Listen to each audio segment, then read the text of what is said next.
All right, guys. My name is Bart Yasser, the Chief Running Officer of Runner's World. Welcome to our Runner's World pop-up store. There's this race going on Monday that we heard about, a thing called the Boston Marathon. Who's running on Monday? Show of hands, come on. First Boston, show of hands. Wow. That is so cool. I'm going to turn this over to a gentleman who won the Boston Marathon in 1968, a gentleman that worked many years at Runner's World magazine. I think the best running writer ever, and certainly the most prolific running writer, Amby Burfoot. Take it away, Amby. Thank you very much, Bart. I'm standing in the back. Patti, join us. We've got another. I'm standing in the back very deliberately because this isn't about me. It's about the ladies that you see in front of you. I don't know why women have to hug so damn much. But,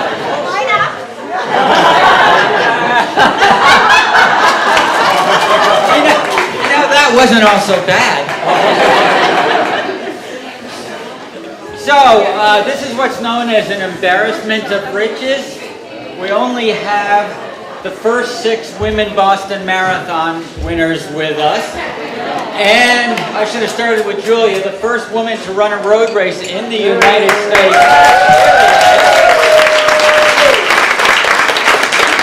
The first 6 winners of the Boston Marathon Women's Unofficial Division, because there wasn't one, but they won anyway. The first woman in the world to break 250 in the marathon,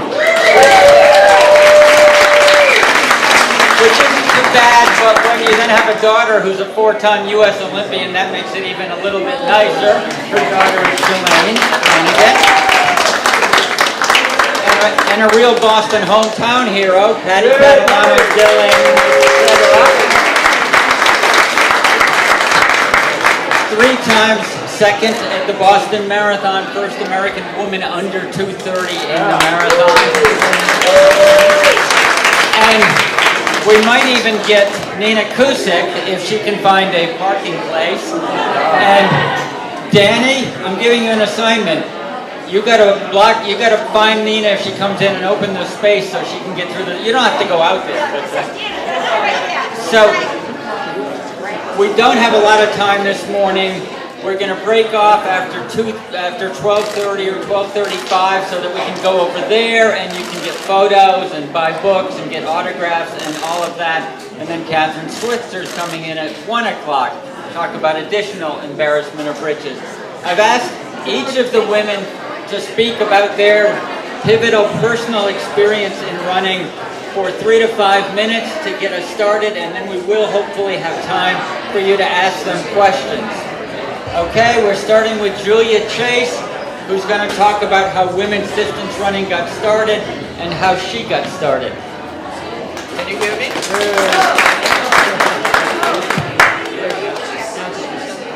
Can you hear me? Yeah. Okay. Hello, I'll try to be quick. I'm only doing 35 years of history in 5 minutes, my assignment. American women's distance running did not exist before 1958. If you happen to be the 50% of the human race that's female, you would be banned for life, suspended from all athletics if you ran more than 220 yards in the United States. Not in Europe, not in England, but the United States. We have a wonderful tradition of liberalism here. We actually had an early boom that lasted from August to December 1928, when we actually had middle distance running. They put an 800 meter in the 1928 Olympics, and it was a wonderful race. The first 3 people went under the world record. Everybody shook hands, went home to dinner, and in Europe they continued to run middle distance and cross country for women. In the United States, the New York Times said the next day, 6 out of 9 women collapsed in agony at the finish line, and many had to be carried off in stretchers. This is clearly too difficult. 800 meters for the frail feminine frame. It took less than 4 months for the ban. Can you guys hear me in back, or is there too much chatting. People in back, could you quiet down? I used to be a school teacher.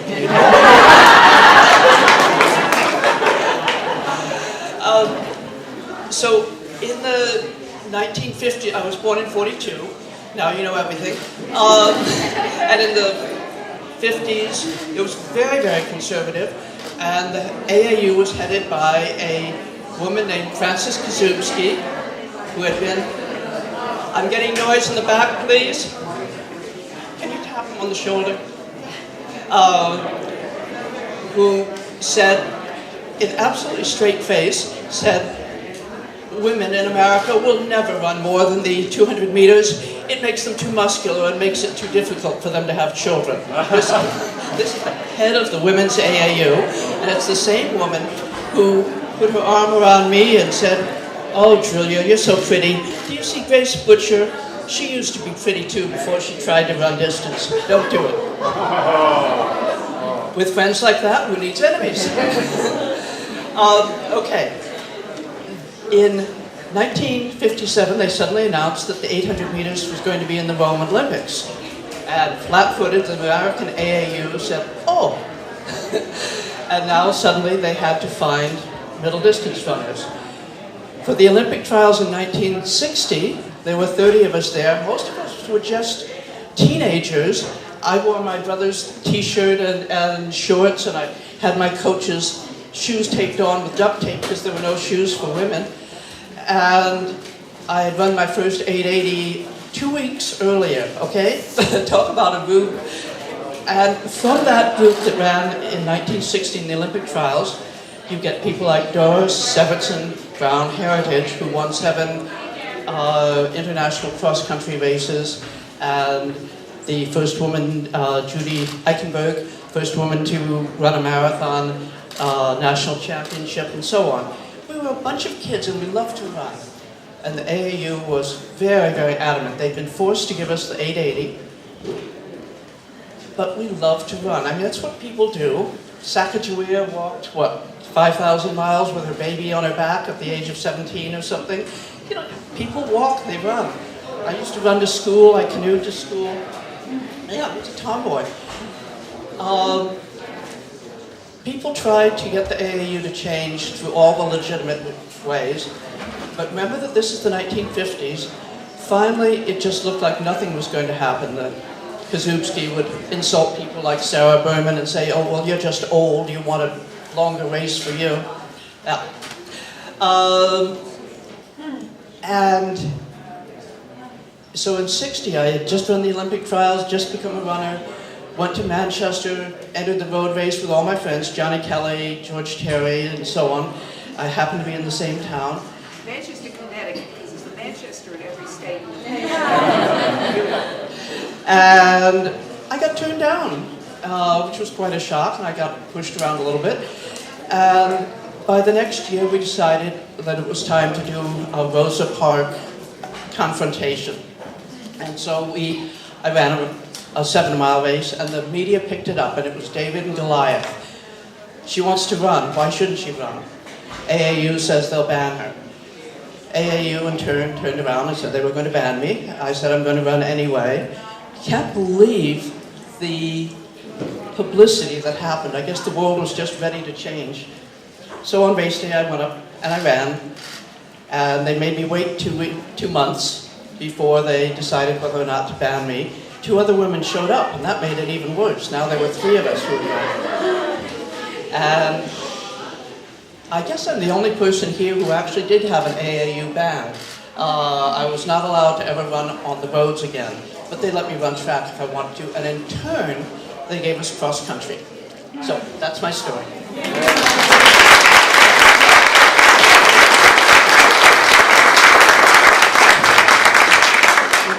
We're going to go in approximate chronological order. So next we'd like to hear from Bobbi Gibb, who of course last year celebrated the 50th anniversary of running Boston in 1966. But let's not forget she also won in 67 and 68 as well. Bobbi?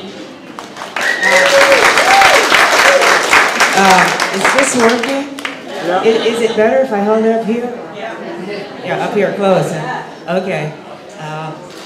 Well, thanks to Amby for having all these incredible women here and for his beautiful book, which he has written about women, first women, and all you wonderful people who are going to run the marathon and are just here because you love running and love life. And so I was completely outside of the world of sports. I knew nothing about any sports. I never heard of the AAU or the BAA.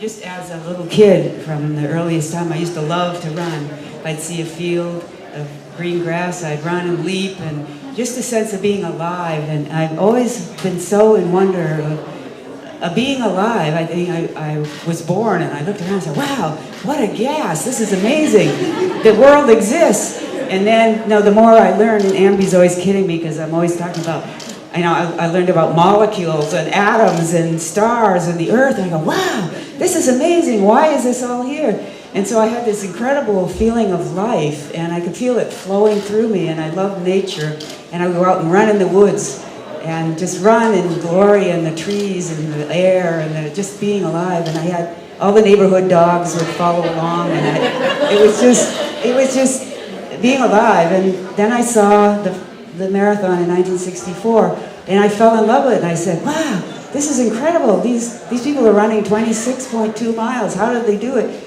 And I thought, wow, they have the same feeling of life and this sort of union of spirit and body that you get when you run, and this sense of life flowing through you that I had. And I thought, wow, these are my people. And I never thought whether they were men or women. It just never crossed my mind. And so something inside of me just changed. I said, I'm going to run this race, which was totally outside the social norm. I mean, for a grown woman to run in public at those times was socially improper. I mean, I was way outside. Men didn't even run. I mean, there was a few elite runners, and the Boston Marathon was the only marathon in the United States, at least that I knew about. So I started training. I had no idea. I wore nurse's shoes. I just kept running longer and longer distances. My boyfriend would take me on his motorcycle. We'd measure off. I'd run back to the house. He'd say, what took you so long? I bopped him on the head. And then, Then in '64, I took a transcontinental trip in my VW van with my Malamute puppy, and at night I slept out under the stars, and I just, wow, this is incredible, this universe. And every day I would run in a different place, and I was in love with this country. I mean, the whole idea of having a country and this amount of freedom and democracy, and to me, the marathon is the most democratic sport, because one year you can be a spectator, the next year you can be a participant. And I thought, wow, this is it. Every single individual counts. Every individual is different. Every individual has its own incredible life story. Every individual in the whole world is important, and everybody has something to give to the world and in a certain calling. And so I said, this is my thing. I want everybody to really enjoy this. If they could find this sense of freedom and health and aliveness that I found in running, how much happier the world would be. So I went all the way across, and I jumped into the Pacific Ocean. I ran up and down the beach, and then I came back, in time for school in September. And anyway, then the next year I was going to run, but I had sprained ankles. So finally in '66, I wrote for my application from California. And Will Cloney wrote me back a letter that said, women are not physiologically able to run 26 miles. We can't take the medical liability. And furthermore, they're not allowed. It's a men's division race. And of course, in sports, there's a very clear division. Women don't run in men's division races. Men don't run in women's division races. So of course, I didn't have a number, but I did try. But it was at that point that I realized it was going to be a social statement. Because I realized if I could demonstrate that a woman could run that, I thought surely the race would open up. And also I thought, wow, if I can challenge this false belief about women, it'll throw into question all the other false beliefs. I've always been a great fighter of false beliefs. I think even now we're filled with false beliefs that keep us captive. And I really believe the truth does set us free. And there is such a thing as truth. And truth matters. And that's how we get our sense of reality, from knowing what's true, what's on the ground. And all these false maps lead us onto the rocks. But we know what's on the ground. We can adjust our behavior accordingly. And so I thought, this is going to really open up things for women. It's going to change the way people think about women. So I took a bus back from California. I arrived, and my parents thought I was totally nuts. My father actually thought I was delusional, and he went steaming out of the house, slammed the door, "You're not going to run this marathon." But I convinced my mom, who was a frustrated housewife, who was very beautiful, intelligent, never had a chance to, really develop her gifts. And so she drove me to the start. I got out. I was disguised in my brother's Bermuda shorts, new boys' running shoes, which was a huge mistake. I had trained in nurses' shoes. But then I couldn't figure out how, it's a double bind. I knew if they saw me, I thought they would arrest me. I didn't know what would happen. And so I hid in the bushes as close to the start as I could get. The gun went off. I waited for about half the pack to leave. I jumped in, and pretty soon the men behind me realized I was a woman. And I thought, well, they could easily shoulder me out. But to my great surprise, the men were very supportive. They said, "It's a free road." I said, "I'm afraid they'll throw me out." And they said, "We won't let them throw you out." So the men were incredibly protective, and we ran and we talked. And they said, "I wish my girlfriend would run." And the men were great. So this is what I want to do: end the war between the sexes, show that men and women can enjoy all of life together. And we didn't have to be so segregated into our little boxes. So I ran all the way to Boston, and I finished in about 3 hours and 21 minutes. And it was front page headlines. The Hub Bride runs, first gal to run the Boston Marathon. And word went out around the world, and just everybody was totally shocked. I mean, it was impossible. Women bake cookies. They don't run marathons. And so it changed people's stereotypes about women, and it changed women's stereotypes about themselves. And it really was a pivotal event in opening up people's perception. And I thought, well, this will catch on. It'll go person to person to person, and then pretty soon, hopefully, a lot of people will catch on and become kind of a movement. So everything that I hoped would happen has happened, in the sense of now a lot more egalitarian society and a lot more people into running, and it's a beautiful day, and here we're still all alive and just as crazy as ever.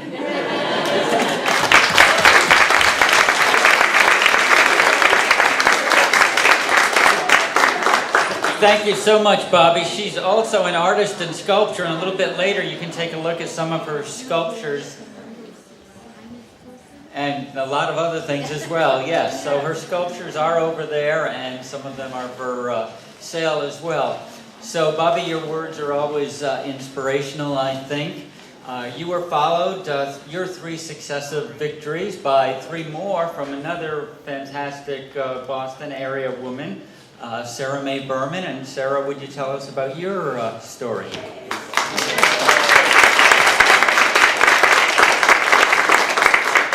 Hi.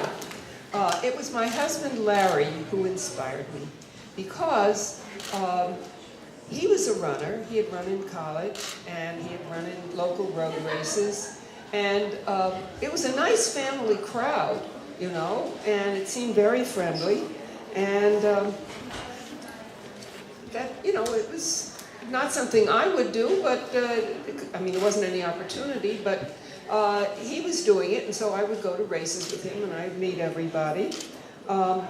As a girl, I didn't have the opportunities he did. He went to high school where there was a good program. He went to college where there was a good physical education and training program.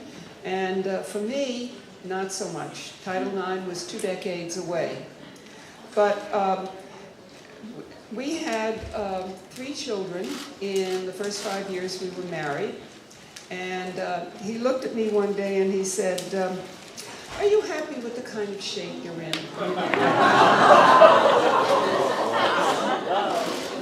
I love him dearly. And he was right. And he said, the kind of shape you're in by the age 30 will determine the kind of shape you're in for the rest of your life.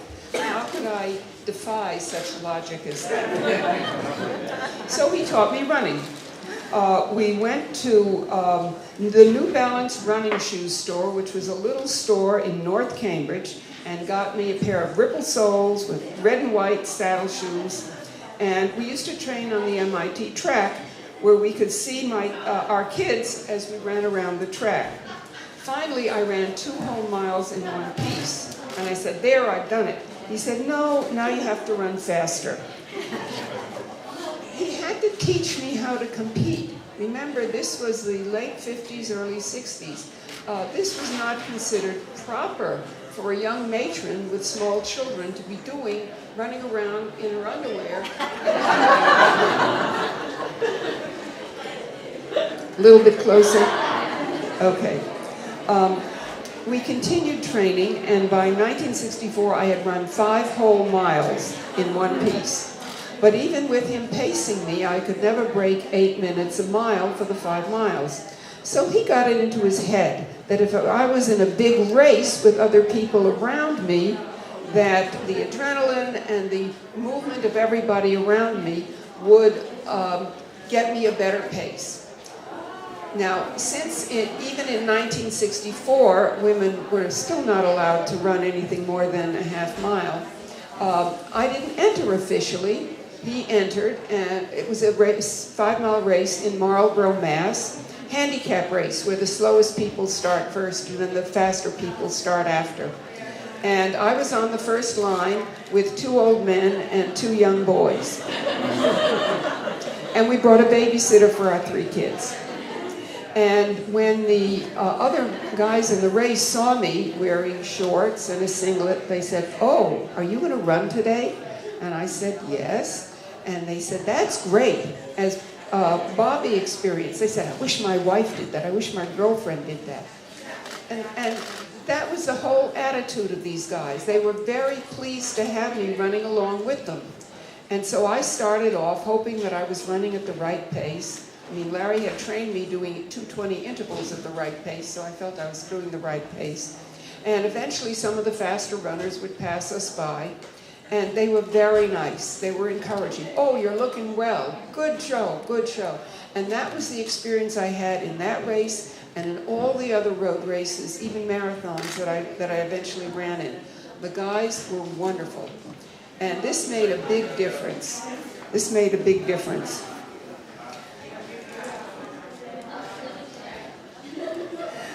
And to make a long story short, that Marlborough race, I ran a 38:37. So I broke 5 minutes. Larry was my coach. And he read all the famous coaches of that day. Lydiard from, what was it, New Zealand? And Van Aken from Germany, and Kostel from the US, and any others he could lay his hands on. And he coached me and the young boys in the club that we started. We started the Cambridge Sports Union in 1962, and it was a club that eventually comprised 3 sports. It was also a club for men and women, which was different from most of the other sports clubs, which were either for men or for women. And I continued running in men's road races because there were no women's road races, and eventually I got up to be halfway through the field, which I consider pretty good. And the guys were always very encouraging. You know, I was thinking, what is it about long running that is so appealing to men and women? So much opportunity to achieve victory. Just completing the distance, victory. Running the pace you wanted, victory. Getting closer to a racer you haven't been close to before is victory. Or actually finishing in first place. I mean, that's race. And the camaraderie is great. Friends for life. The connections between us runners is for the long run.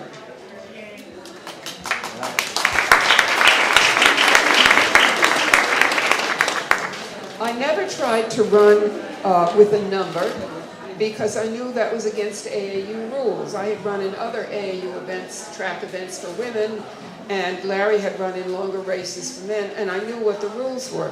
So I never tried to run with a number because I knew that was against the rules. I just wanted to improve.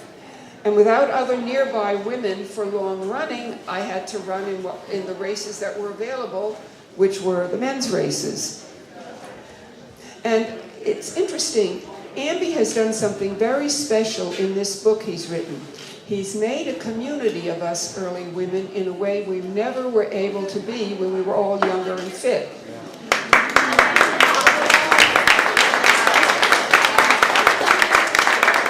Remember, I'm talking about the 60s, the 70s, even the 80s.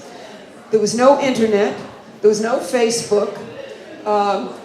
The runner's log, long-distance log, was a sometime thing that came out periodically. And we would hear from other runners about, oh, a woman ran here or a woman ran there. But we never had any, we mostly didn't have any connection.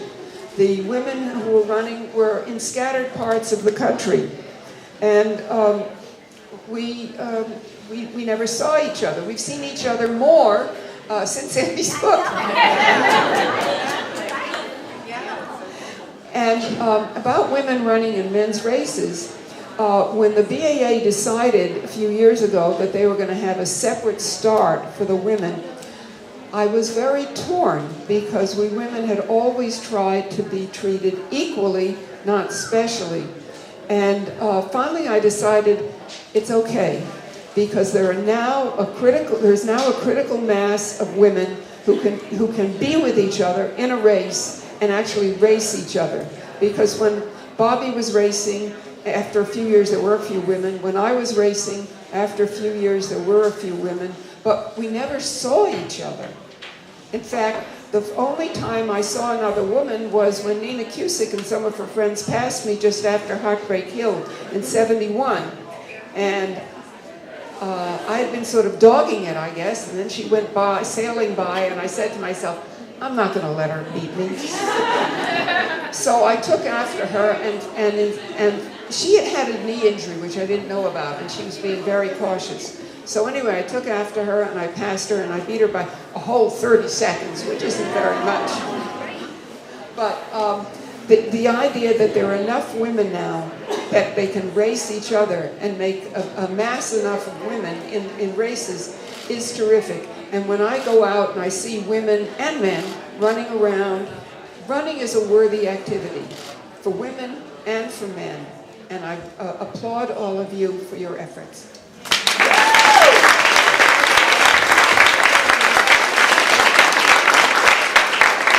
Thank you very much, Sara Mae. She didn't brag about her 3 Boston victories, but she did have 3 Boston victories, and one of them was a course record as well.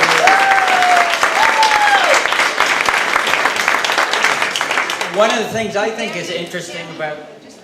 I have to tell you, this is a medal, and the first 5 women legal women did not get medals for some reason.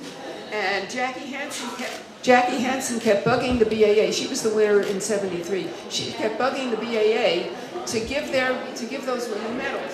Finally, in '96, at the 100th running, they decided to present the first 5 women with their medals. Somebody must have said, what about Bobbi and Sara Mae? So they gave us medals too.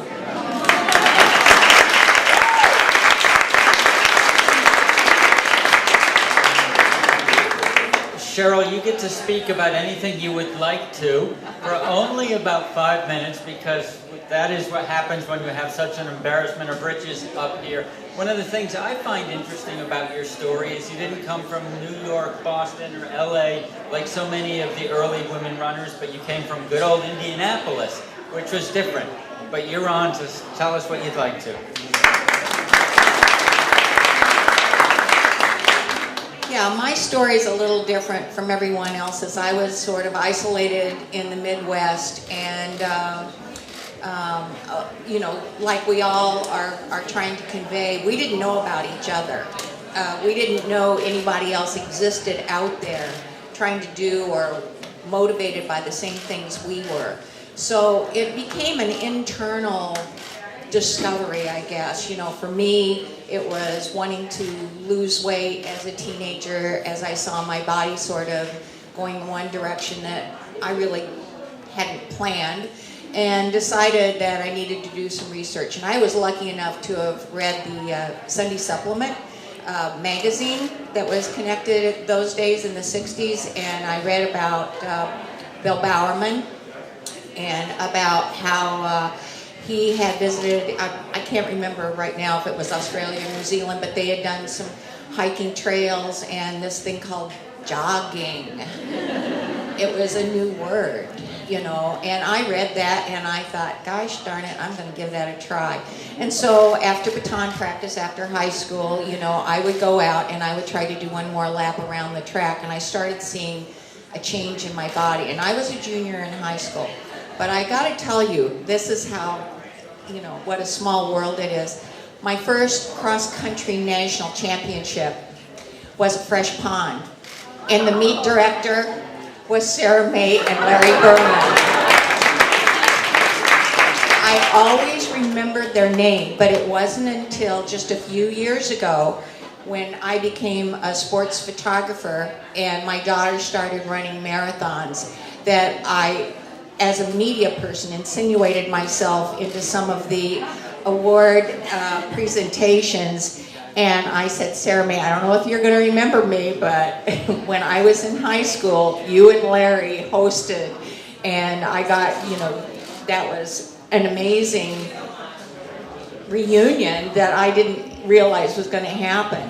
But I think it also speaks to how, for all of us, as probably for all of you, to discover running is to discover a part of yourself that is all yours. I came from an abusive household, as a lot of us did, for one reason or another, but I found running, and it was something no one could take away from me.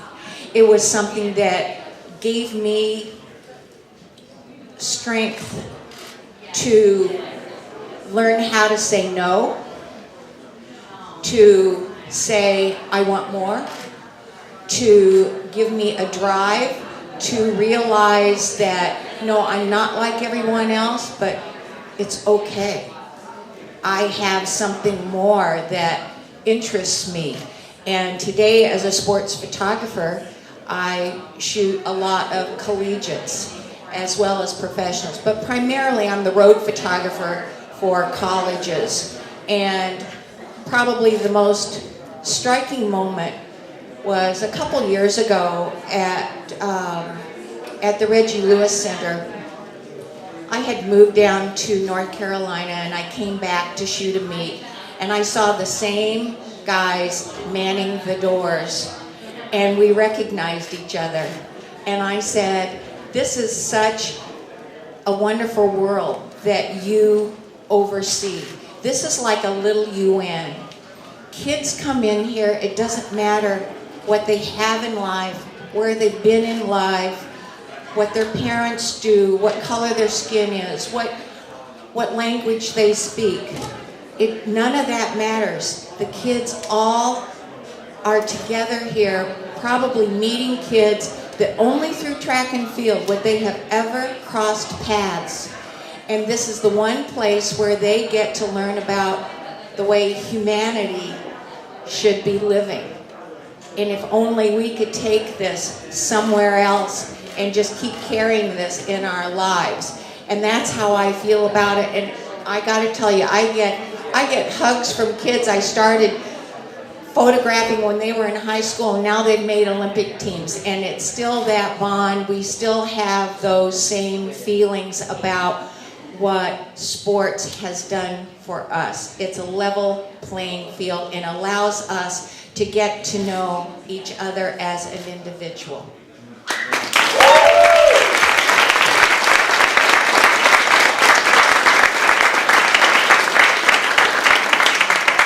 Cheryl, thank you so much. I don't believe you ever got to run the Boston Marathon, but looking at what's up there, did you once? No, but looking at what's up there, if you had run it, you might very well be one of the winners of the Boston Marathon with some of these other people. Thank you. Last but not least, Patti Catalano Dillon. I don't want to say she was a generation after these women, but she was able to build on some of the things they did 6, 7, 10 years earlier, and then take things to a whole new level. Patti?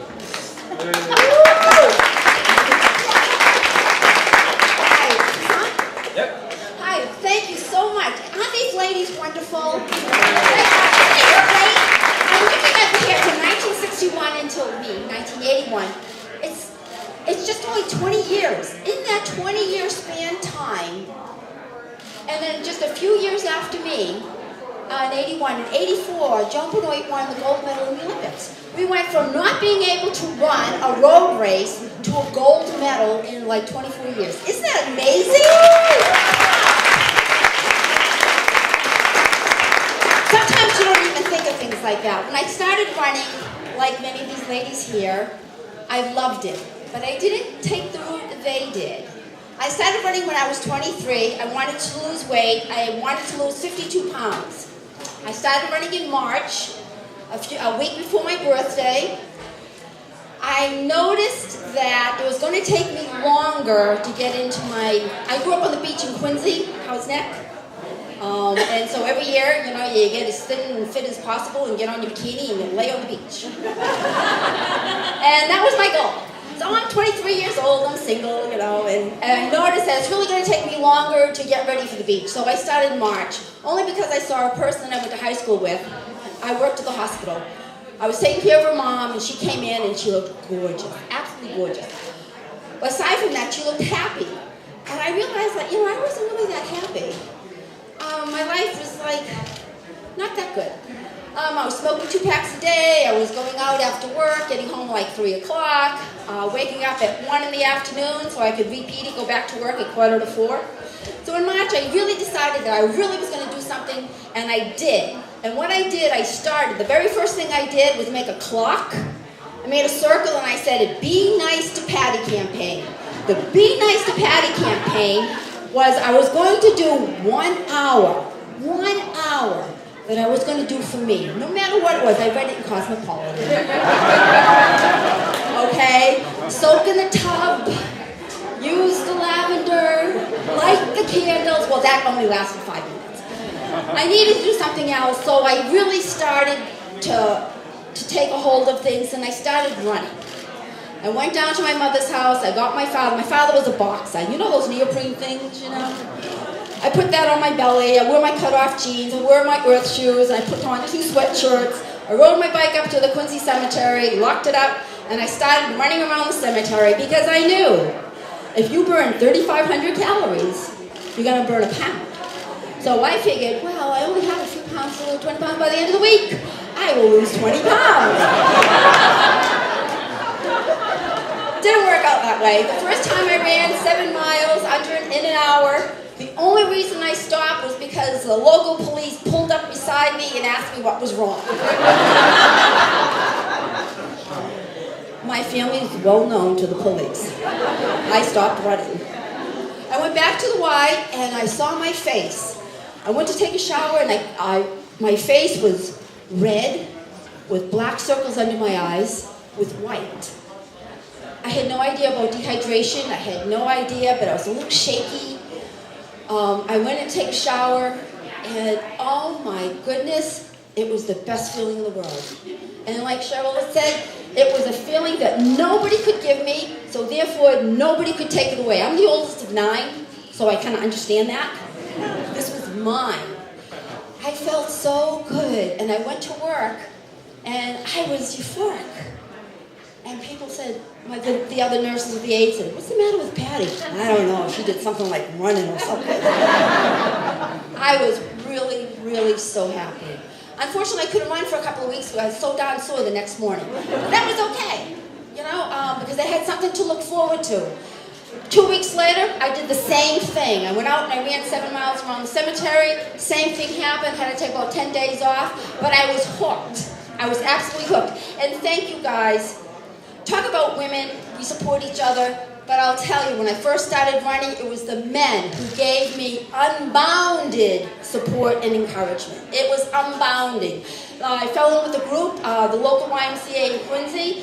March was just the first middle part of April, the Race of the Roses. Never heard of the Boston Marathon. I started running, fell in with them, could only stay up with them for a mile. And I was hearing their war stories of this marathon they did. I didn't know what a marathon was. I didn't know about the Boston Marathon. But whatever it was, I was going to do it because I wanted to do it. And they said, well, you know, marathon's 26.2 miles. Oh. And you have to qualify. I could do that. So sure enough, a few months later, I ran Newport, Rhode Island in October, and I qualified for the Boston Marathon. Just before, a few weeks before I started, they said, oh, don't worry about Patti. You have to do like 3:10. We have to go under 3 hours. I was like, oh, okay. I had no idea, no clue about time. All I knew is that I was going to start the race, and as soon as I started to hurt, I was going to run faster. In my mind, that means I was going to concentrate. So I ended up running a 2:53:40, and that's how I met Sara. It was the best feeling. I finished the race, and I'm coming up to the finish chute, and I hear my name, and here comes Patti, the first woman. I go into the locker room, and Sara came along with a friend of hers, and they both looked at me, and they said, who are you? Patti. It was wonderful. That was her introduction. I started running to feel good about myself. It led me down a path that I never knew existed. I got asked to races. I got invited. I got paid. That's another thing. These ladies got suspended for running. Some of them did. I got suspended because I wanted to be a pro athlete and I accepted money. In 1980, the Cascade runoff, I was one of the athletes that accepted prize money and therefore was suspended. But that was okay. I continued to run. I still got race invitations. It didn't matter. But I want to tell you, Monday, when I talk to my kids or when I talk to people, and sometimes they ask, well, you know, if you had to do it over again, what would you do? And I always say, if I had to do it all over again, the one thing I would do was dream bigger. I am not kidding you. You gotta dream bigger.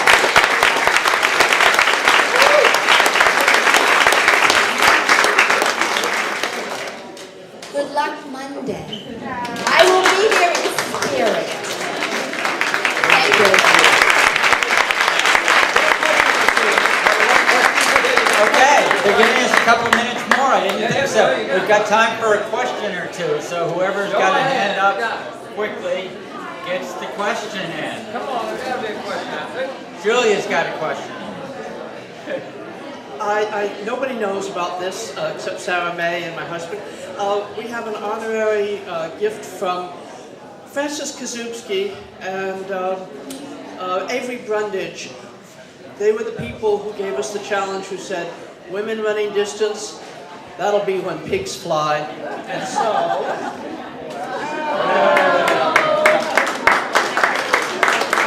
Bobby, open it quickly. We all want to see it.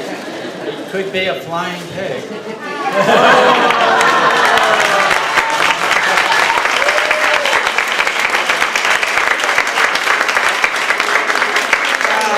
Thank you. Oh, you amazing people. You are so incredible. I love you all. Oh, this is great. This is great. I'll put it up. That was very unscripted. Is there a question? Do we have a question? Yes. Did any of your suspensions get lifted, and have they apologized? Apologies. Mine did. Okay. Yes, they gave me, Olin Cassell, who was the head of the AAU or U.S. track and field. Yes, Billy and I, Bill Rogers, he also got suspended. We got All-American plaques in the mail. Like, I don't know, a few months later. Can I just say, at the time when I ran at 2:49:40, we had not been sanctioned by the AAU yet, so even though the course that I ran it on in Culver City was sanctioned by the IAAF, the U.S. did not recognize it until when Shalane was in college, and I met Walt Murphy, who is a statistician for the TV broadcast. You know, people would interview me and say, well, you held the world record, but we can't find it, so we can't like write about it. And it's because we had not been sanctioned yet, but it was recognized by the IAAF because it was an IAAF event and had been certified. So all of a sudden, once Shalane became famous, all of a sudden my name started being attached to the former world record holder. No one's ever said anything to me, nothing, ever. So I don't know how that happened, but maybe thank you, Shalane.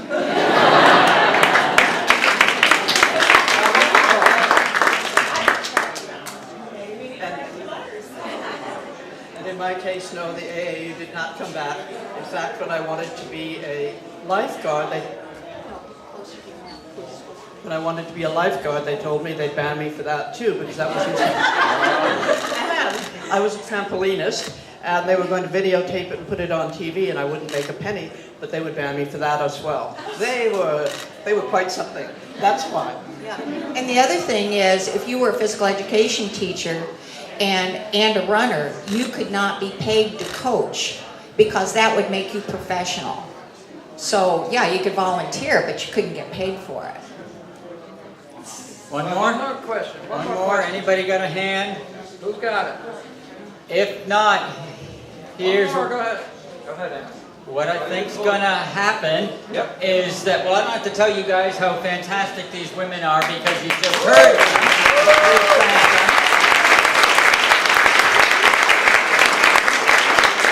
And Catherine Switzer will be here in 15 minutes.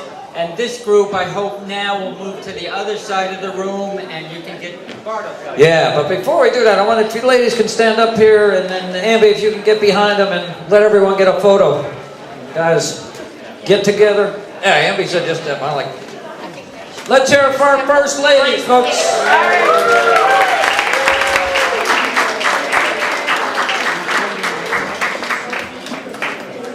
There we go.